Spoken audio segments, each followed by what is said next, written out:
Yo guys, what's going on? Got a Diaboromon deck profile for you guys. So this is a BT7 list focused mainly around like getting out your blocker Diaboromon, the EX1 Diaboromon, setting up for a couple turns, stalling, and then finishing things out with the promo security attack boosting Diaboromon. So guys, this is a really fun list, and I do think this deck has become a little bit more affordable.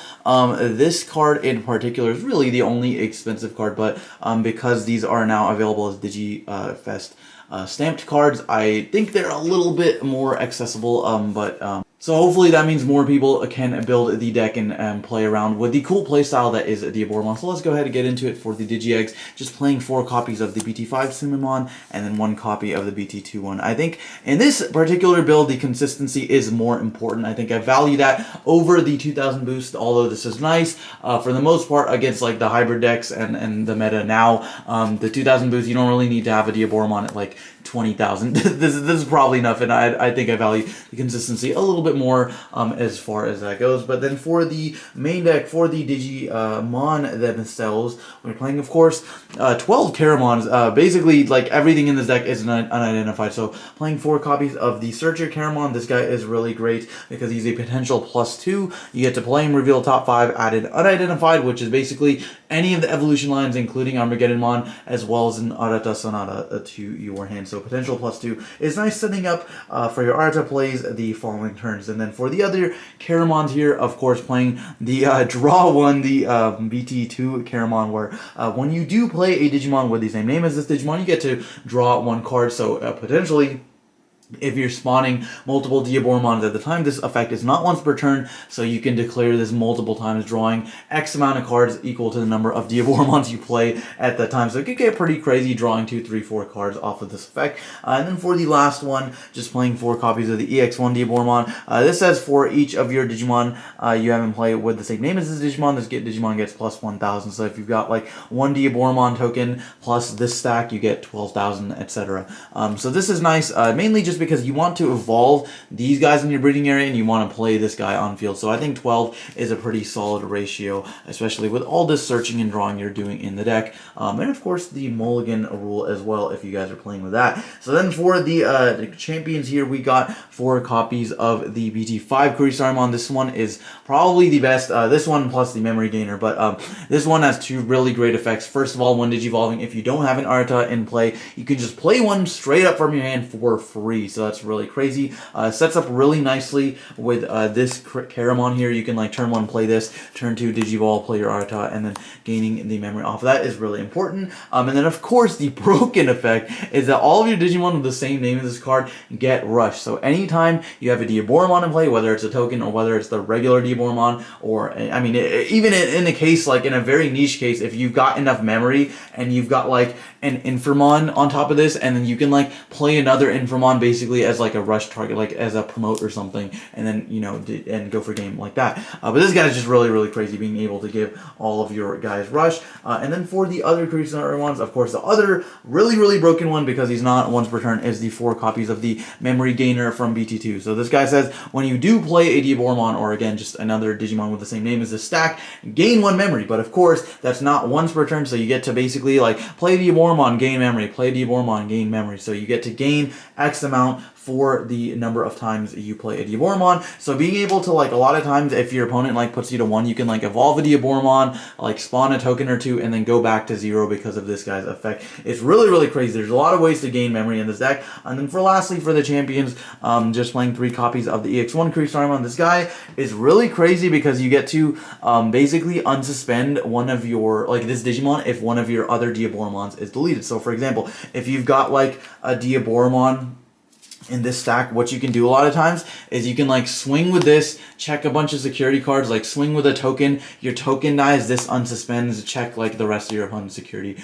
So there's a lot of really cool interactions like that. Or even if one of your other tokens does not, you can like blow them up with like an Armageddonmon or something and go about it like that. So there's a lot of really cool interactions you can do, and it kind of makes you have to think a lot, but that is what I like about the deck. And then lastly for the one hybrid, just playing 1 copy of Grumblemon to close out games, because you are playing Arta and he is a black attack tamer. So sometimes if you've got multiples of him on field, you don't need every single token generating effect. You can just save one and go for the game with the hybrid. So then for the Inframons, for the ultimates here, playing 3 BT2 Inframon, 3 EX1 Inframon, and 2 copies of the BT5 Inframon. Now, if you want to know why I'm playing these ratios, it's legitimately because I cannot find my 4th copy of this. What I would recommend to you guys is playing 4 of the BT2 Inframon. This one lets you reduce the cost of Digivolving into a Diaboromon by 1. So essentially, Digivolving like a Diaboromon for a cost of 2. Of course, that doesn't work in the breeding area. Just keep that in mind. But this is really nice. And then 3 copies of the EX1 guy. This is really, really good against most hybrid decks. This guy says during your opponent's turn, when an opponent's Digimon Digivolves into a level 5 or higher, you just gain a memory. That is once per turn, but not once per copy. So if you've got 2, this essentially acts as like a Syakomon, making it so like if they evolve into like a Beowulf or a Jet Selfie, they're paying more than their 1 evolution cost. So it can screw them over a lot of times. And he's got a really solid inherited where all of your other Digimon with the same name as this gain plus 2,000. So it works really well with the blocker Diaboromon. And it is also during all turns. So not only during your turn, but also during your opponent's turn. Lets you act defensively and offensively. Lastly, for the last one, I do still like playing 1 copy of the Warp Inframon. I definitely don't think it's incorrect to play like 4/4. This is also solid, but I thought I'd just take out one of these for the Warp Inframon because the warping can come up sometimes if you've just got a Caramon as opposed to like evolving Kurisari Inframon for 5. You can just evolve this for 4 and it saves you a little bit of memory. And then plus the on deletion effect does actually come up occasionally, and if you pair that with a rush effect, that can be really a nice way to close out games as well. That's it for the ultimates. Now for the Diaboromon, for the main man himself, we got 3 copies EX1 Diaboromon. This guy is really cool for a couple reasons. First, he's got the security effect where if you hit him in security, you get to just spawn a token. But then, of course, being able to just give all of your Diaboromon blocker is really disgusting, especially if you've got more than a couple tokens on field. Blockers are hard for most decks to deal with because people are just not used to playing around blockers in a hybrid format. But this makes it so that they really they have to like slow down their game, at least until you can get into your finisher Diaboromon. That's kind of the game plan here. Now, I'm not playing the decoy Kurisarimon for a couple reasons. One, I think in this meta, you just want to be like as aggressive as possible. This is a 4 for sure. This is a 4 for sure. And then the other one was the EX1 Kurisarimon. If you absolutely want to play the decoy, I'd probably swap this one out. But again, getting multiple attacks in, I think, is more relevant than like preventing your Diaboromon from being deleted, because most decks aren't even running like deletion effects. Like the most you'll see is like a Lightning Power, Atomic Blaster, the Schwarzless, etc. That doesn't really affect your Diaboromon and your tokens anyway. So I think that this is more important. And then for the other Diaboromons, playing 3 copies of the security attack boost. This guy's just crazy for finishing out games. Just being able to inherently count himself is broken, but then also if you got any amount of Diaboromons, he's +1 for each of them. So this can just like close out games by itself. It's easy to check 5 in this deck for sure. And then 1 copy of the token spawning Diaboromon just to get more tokens on field. And then for the level 7s, just playing 2 copies of Armageddon. I think this is definitely enough. This combos really well with some of the other cards in this deck, and I will show you guys as well. But this is just another finisher you have access to, being able to rush your opponent down for game. And then also preventing Suzanomon from using its on Digivolve is actually kind of hilarious.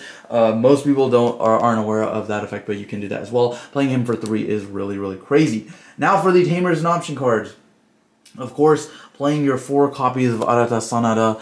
This guy is great for a couple reasons, being able to gain 1 memory at the start of your turn for each unidentified and trash, which pairs really well with your analog youth, being able to use this to get a search and then trash the rest of your unidentified already set up for your Arata in play. And then of course, he's got the other effect where if you summon a Diaboromon, you can suspend him to spawn that many tokens, one per each copy of himself. So that's really crazy. And then analog youth, like I said, is good for the search, the consistency, but this also pairs really, really well with Armageddonmon. What you can do a lot of times is if you've got like a Diaboromon stack that's already like swung, you can like Armageddonmon, pop your own Diaboromon, gain a memory off of the analog youth, and then hatch an egg, and then it just pairs really, really well with that. Also, with the last card in deck, 3 copies of Parabolic Junk. Guys, this card is the sauce. This card's crazy. This says main one of your opponent gets the effect on deletion, gain 2 memory until the end of your opponent's next turn. So a really crazy interaction you can do. Again, if you've got like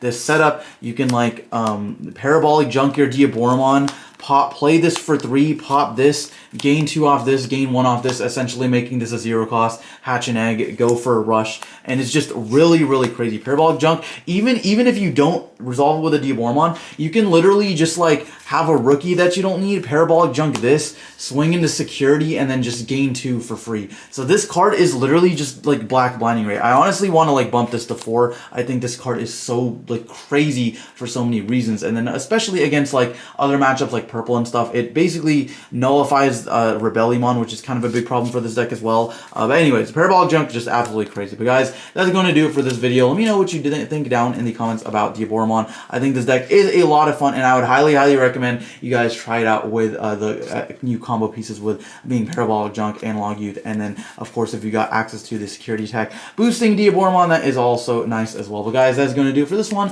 Thank you for watching, and we'll see you next time.